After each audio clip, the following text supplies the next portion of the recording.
राधा स्वामी जी, तो कैसे हैं आप सब लोग। आई होप, मैं आशा करती हूँ कि आप सारे लोग अच्छे होंगे और बाबा जी का ध्यान करते होंगे।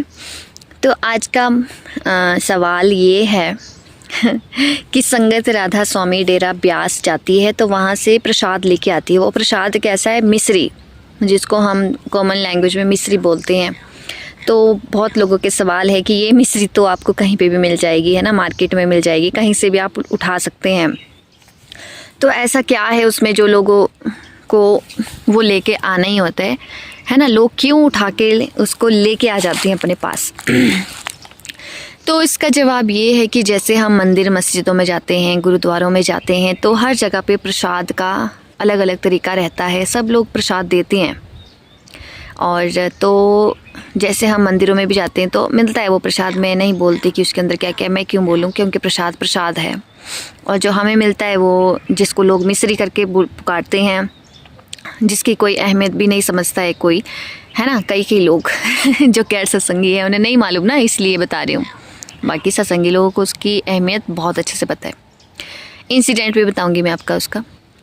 तो ये है कि उसकी अहमियत हम लोगों को ही पता है। बाबा जी ने वो रखा है कि सारे लोग जो वहाँ पर जाएं तो ज़रूर अपने साथ लेके आएँ। तो एक आदमी एक ही प्रसाद का पैकेट ले सकता है। डबल वैसे अगर आप 2 हाथ भी कर दोगे तो दे देंगे, लेकिन वो नोटिस करते हैं, तो वैसे नहीं लेना चाहिए, तो गलत बात है ना।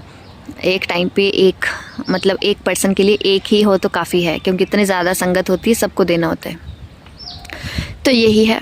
और एक बार इंसिडेंट बताती हूँ, एक बार नहीं, बहुत सारे इंसिडेंट होते हैं मेरे घर में यार। मतलब कोई बीमार हो गया, किसी को कुछ हो गया, तो एकदम से हमारे घर में ऐसे बोलते हैं, जाओ लेके आओ प्रसाद, लेके आओ प्रसाद, लेके आओ।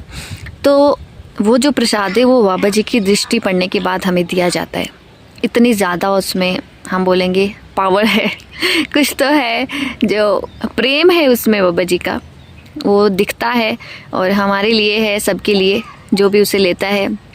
जब भी कुछ हमारे घर में कोई परेशानी होती है, बीमार हो जाता है, कुछ भी हो जाता है, तो हम नहीं सोचते कि नज़र लग गई या ऐसा वैसा कुछ हो गया। लोग बोलते हैं ना कि नज़र लग गई, नज़र उतारो। तो हमारा सीधा ही टोटका यही है कि प्रसाद ले आओ, उसको खा लो, और फिर आफ्टर 1 डे आप ठीक हो जाते हैं। और ऑब्वियसली ठीक हो भी जाते हैं, उसमें कोई दो राय नहीं है। वो अगर हम उसको सच्चे दिल से लें ना उस चीज़ को, तो मुझे लगता है कहीं ना कहीं आपको इफ़ेक्ट डालती है, वो आपको पॉजिटिव इफ़ेक्ट देती है ना। और अगर हम उसको गलत तरीके से लेते हैं कि हाँ ये तो मिश्री है, इसको सब क्या ही हो जाएगा, तो फिर वो उसको लगती भी नहीं है और कहीं फ़ायदा भी नहीं देती है। तो यही है कि प्रसाद की जो अहमियत है वो हम सबको मालूम है। और कभी भी किसी के ऐसे जो हम प्रसाद लेके आते हैं, कभी मजाक नहीं उड़ाना चाहिए, है ना। जैसे मंदिरों में भी लोग जाते हैं तो प्रसाद लेके आते हैं, तो उनकी जो वैल्यू है वो उन लोगों को ही पता है, हम नहीं समझ सकते हैं। जो हम लोग प्रसाद लेके आते हैं उसकी जो कदर है, उसकी जो वैल्यू है, वो हम लोग ही समझ पाते हैं, कोई और फिर उसको नहीं समझ सकता है। तो सबको एक दूसरे के धर्म की, एक दूसरे के जो भी है अनुष्ठानों की रिस्पेक्ट करनी चाहिए। और ये तो बाबा जी भी बोलते हैं कि हमेशा रिस्पेक्ट करो एक दूसरे की। बेशक आप उसको फॉलो ना करना चाहते हो, लेकिन रिस्पेक्ट ज़रूर करो।